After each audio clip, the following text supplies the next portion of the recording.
Candy Crew.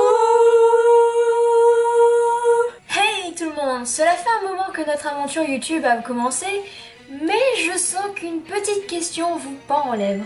Très cher, je veux bien m'investir avec toi dans ce monde magique que tu nous apportes, mais aurais-tu l'obligeance de nous expliquer enfin qu'est-ce que ta putain de Scandinavie? Ou peut-être pas, peut-être que vous avez tout simplement changé de vidéo, changé de chaîne et que je parle actuellement dans le vide. C'est plus probable, je pense.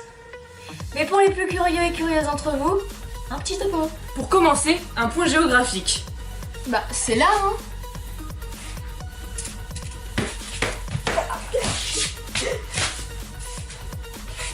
Il y a 3 pays en Scandinavie. La Suède, la Norvège et le Danemark. On peut les considérer comme une presqu'île puisqu'ils sont bordés de mer. Par le golfe de Botnie, la mer du Nord, la mer Baltique et la mer de Norvège. Les activités maritimes ont donc une énorme importance. Ils sont scandinaves par leurs racines et histoire commune, notamment avec les Vikings, pour résumer très brièvement, un peu trop même. Mais ils ont aussi connu des périodes d'union, notamment avec la plus connue, l'Union de Kalmar. Leurs langues sont aussi très proches, beaucoup plus que les langues latines, étant donné qu'ils peuvent se parler dans leurs pays respectifs avec leurs langues respectives. Vous imaginez très mal un Français parler à un Italien, l'Italien lui parlerait en italien, le Français lui parlerait en français et ils se comprendraient. Impossible. Contrairement à ce que beaucoup pensent, la Finlande n'est pas scandinave, ce qui peut transparaître au niveau de sa langue. Par exemple, merci en suédois tak, en norvégien tak et en danois tak. Finnois, Kiitos. ce mot n'est pas un bon exemple, mais je peux vous assurer que cette langue donne l'impression qu'un chat est passé sur le clavier. Avec tout mon respect pour les Finnois. Le cas de l'Islande est un peu plus complexe.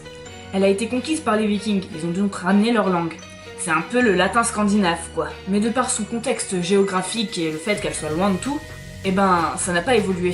Après avoir été sous la tutelle de la Norvège puis du Danemark, les Américains leur ont donné leur indépendance pendant la Seconde Guerre mondiale. Si on rajoute à ce petit monde les îles Féroé et le Groenland, qui sont des territoires indépendants appartenant au Danemark, alors on obtient les pays nordiques. Mais le Danemark, la Norvège et la Suède ne sont pas seulement caractérisés par leur appartenance à la Scandinavie.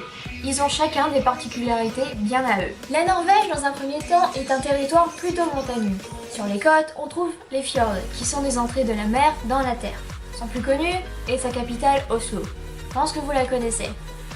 La Norvège ne fait pas partie de l'Union Européenne, mais en revanche de l'espace Schengen. Si tu ne sais pas ce que c'est, demande à Google. Ou révise tes cours. Le Danemark est un amas d'îlots plats reliés par des ponts. La plus grande ville et la capitale, c'est Copenhague. Le Danemark fait partie de l'Union Européenne et de l'espace Schengen, mais pas de la zone euro. La Suède est un peu un mélange des deux. Elle est montagneuse à côté de la Norvège et le reste, c'est des forêts et des lacs. La capitale est Stockholm. Elle fait partie de l'Union Européenne et de l'espace Schengen, mais pas de la zone euro non plus. Un dernier petit point. Les 3 pays scandinaves sont des monarchies constitutionnelles, alors que les 2 autres pays avec qui ils forment les pays nordiques sont des républiques. Cette vidéo est maintenant terminée, j'espère qu'elle vous a plu. Si oui, n'hésitez pas à nous dire dans les commentaires, ça fait toujours plaisir.